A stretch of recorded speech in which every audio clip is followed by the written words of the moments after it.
Hello everyone, welcome to English drop. तो आज से हम स्टार्ट करने जा रहे हैं हाई कोर्ट फोर्थ ग्रेड का जो जनरल इंग्लिश का पेपर होगा, जिसमें हमें 15 क्वेश्चन पूछे जाएंगे।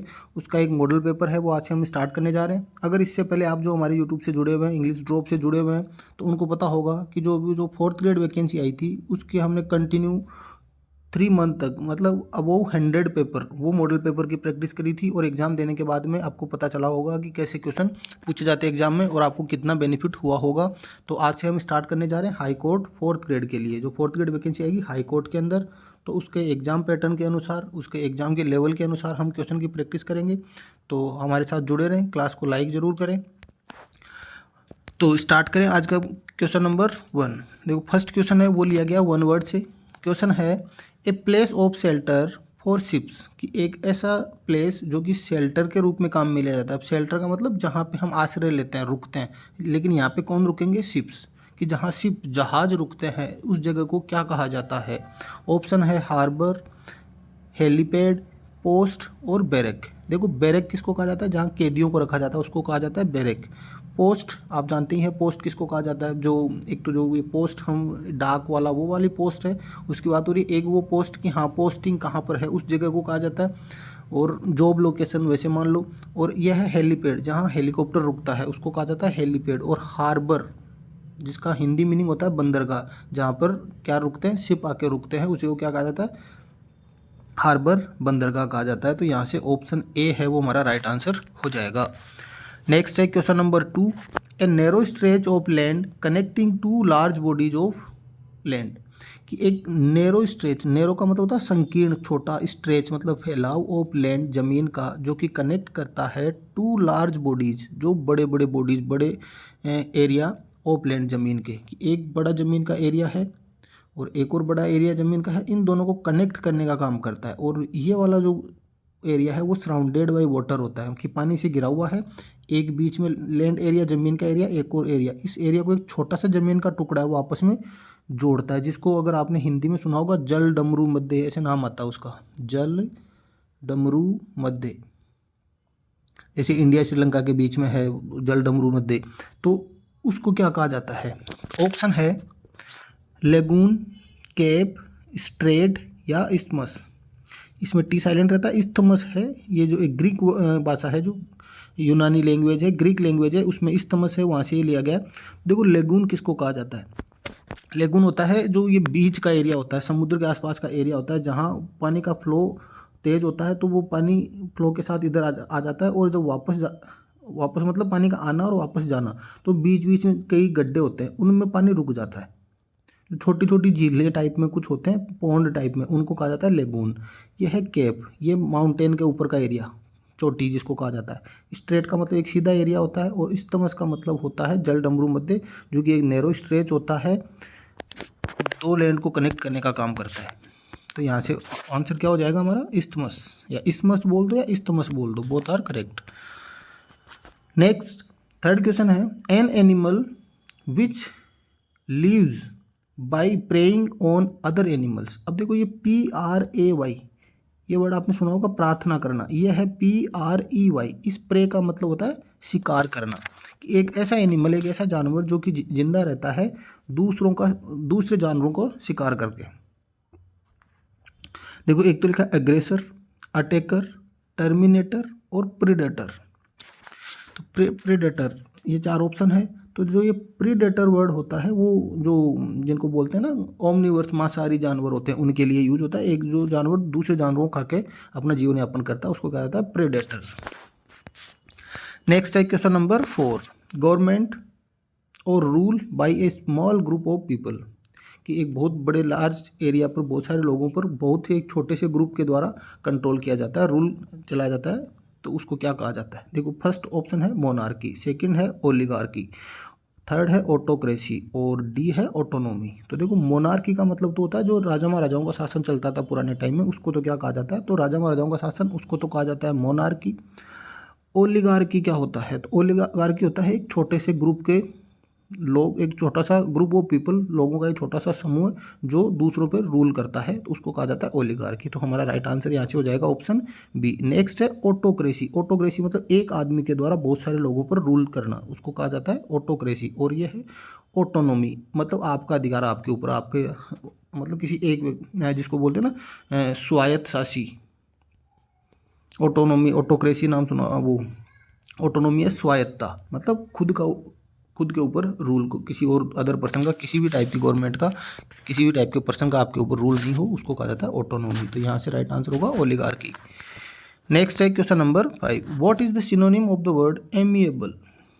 वर्ड दिया हमें एमिएबल, एमिएबल का हमें पूछा है सिनोनिम। सिनोनिम मीन्स पर्यायवाची पूछा है, इससे मिलता जुलता अर्थ। ऑप्शन है अलूफ, इसका मतलब होता है अलग। फ्रेंडली होता है मित्रता। जेलस मतलब ईर्ष्या करना किसी से। ब्यूटीफुल हो गया सुंदर। तो देखो ब्यूटीफुल, ईर्ष्या करना, अलग। देखो एमिएबल का मतलब होता है दोस्त, जो मतलब हाँ एज हम दोस्त, फ्रेंड बोल सकते हैं। तो इसका मतलब क्या हो जाएगा, ऑप्शन बी है वो फ्रेंडली, राइट आंसर हो जाएगा। अलूफ का मतलब क्या होता है, अलूफ का मतलब होता है अलग, अलग होने के लिए। अब दोस्त होगा तो अलग थोड़ी रहेगा, तो इसका मतलब ये नहीं होगा। नेक्स्ट है क्वेश्चन नंबर 6, जो कि आरपीएससी एलडीसी एग्जाम 2016 के अंदर पूछा गया है। विक्ट्री वर्ड दिया गया और इसका एंटोनिम पूछा है, अपोजिट या विलोम शब्द हमें पूछा है। विक्ट्री का मतलब होता है जीत। ऑप्शन है कॉन्क्वेस्ट, डिस्ट्रक्शन, डिफीट और सक्सेस। सक्सेस का मतलब हो गया सफलता, यहाँ पे है जीत का पूछा है, और वो पूछा है एंटोनिम। तो ये इससे मिलता जुलता होगा। कॉन्क्वेस्ट ये कॉन्कर से बना हुआ है, जो कि जीतना होता है, जिसका मतलब। डिस्ट्रक्शन का मतलब होता है विनाश करना, यहाँ पे है विक्ट्री। और डिफीट का मतलब होता है हार। तो यहाँ से ऑप्शन डी है वो हमारा राइट आंसर हो जाएगा। नेक्स्ट है क्वेश्चन नंबर 7, ब्रॉड। ब्रॉड का हमें क्या बताना है, एंटोनिम, विलोम शब्द बताना है ब्रॉड। अब देखो ब्रॉड का मतलब होता है विशाल, चौड़ा। सेलो और डीप, देखो डीप का मतलब होता है गहरा, और सेलो का मतलब, देखो डीप ज़्यादा गहरा होता है उसको डीप बोलते हैं, थोड़ा कम गहरा होता है उसको क्या कहा जाता है, सेलो, छिछला, जिसका हिंदी मीनिंग होता है कम गहरा। तो यहाँ पे पूछा चौड़ा। देखो वाइड का मतलब भी क्या होता है, चौड़ा। तो ये तो दोनों सिनोनिम हो गए। इसका पर्यायवाची हो गया। नेरो का मतलब संकीर्ण, अभी वो एक आया था narrow land, part of narrow land, छोटी सी जमीन का हिस्सा। तो नेरो का मतलब होता है छोटा, ब्रॉड का मतलब होता है बड़ा, विशाल। नेक्स्ट है question number 8, choose the correct synonym from the given choices for the underline word in the sentences below.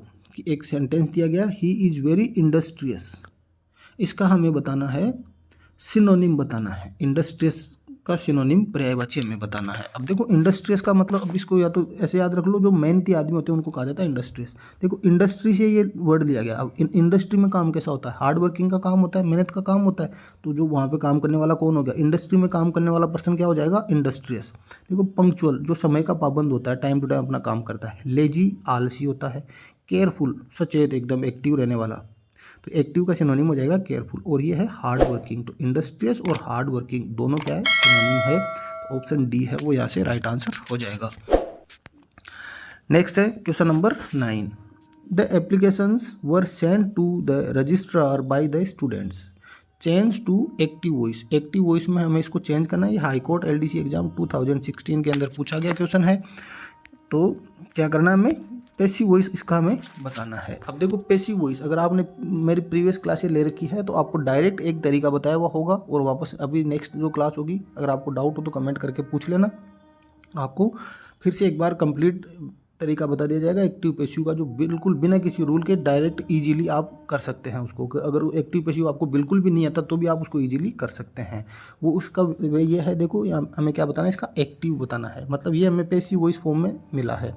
देखो क्या लिखा है, वर सेंट, वॉज वर के बाद थर्ड फॉर्म दी गई है। अब वॉज वर कब आता है पैसिव वॉइस में, जब हमारे पास में पास्ट सिंपल टेंस हो, सेकंड फॉर्म हो। सेकंड फॉर्म आए तो वॉज वर आ जाएगा। वॉज वर दिया हुआ है तो क्या करना पड़ेगा, हमें सेकंड फॉर्म का यूज करना होगा। देखो by the students the application send to the registrar, the students क्या लिखा है, by the students. By the students पहले नहीं आएगा, बाय द स्टूडेंट आता है बाद में। The application send to the registrar, ये आगे पीछे हो गया। और बाकी यहाँ पे देखो एप्लीकेशन लिखा है, जबकि हमें क्या चाहिए, एप्लीकेशंस चाहिए। The students send the applications to the registrar. देखो सेंड, सेंड जो वर्ब है भेजना, उसकी सेकंड फॉर्म क्या होती है? सेंट। द स्टूडेंट्स वॉज, देखो वॉज वर आ गया, वॉज के साथ तो पहले से ही देखो वॉज वर के बाद में थर्ड फॉर्म नहीं आती एक्टिव वॉइस के अंदर।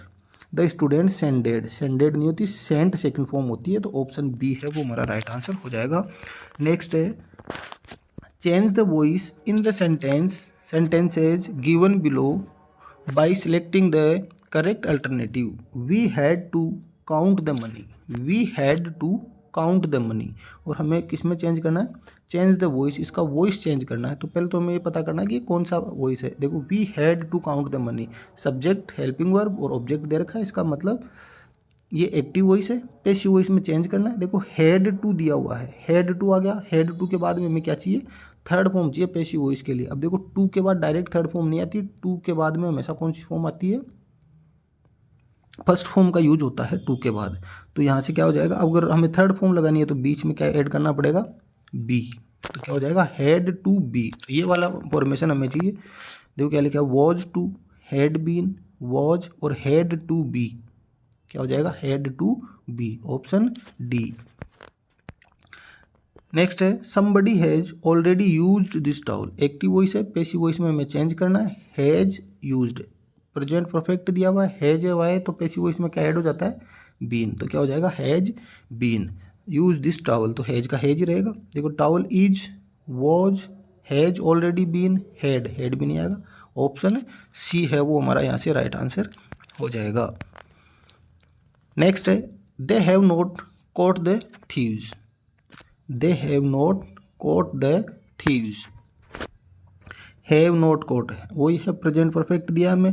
तो देखो द थीव्स, हैव का हैव रह जाएगा, तो हैव नॉट बीन, क्योंकि देखो नोट है वो हमेशा थर्ड पोजीशन पे रहता है। Subject helping verb, third number किसका आ गया? नोट का। तो पैसिव वॉइस हो चाहे एक्टिव वॉइस हो, नोट हमेशा कौन सी पोजीशन पे रहेगा? थर्ड पे। The thieves has, thieves plural है, हैज सिंगुलर होगा, नहीं आएगा यहाँ पर। The thieves will, tense change हो गया। The thieves have not been, और वॉज वर यहाँ पे इसमें फोर्थ ऑप्शन में दिया है, तो यहाँ से ऑप्शन सी है वो राइट आंसर हो जाएगा। नेक्स्ट है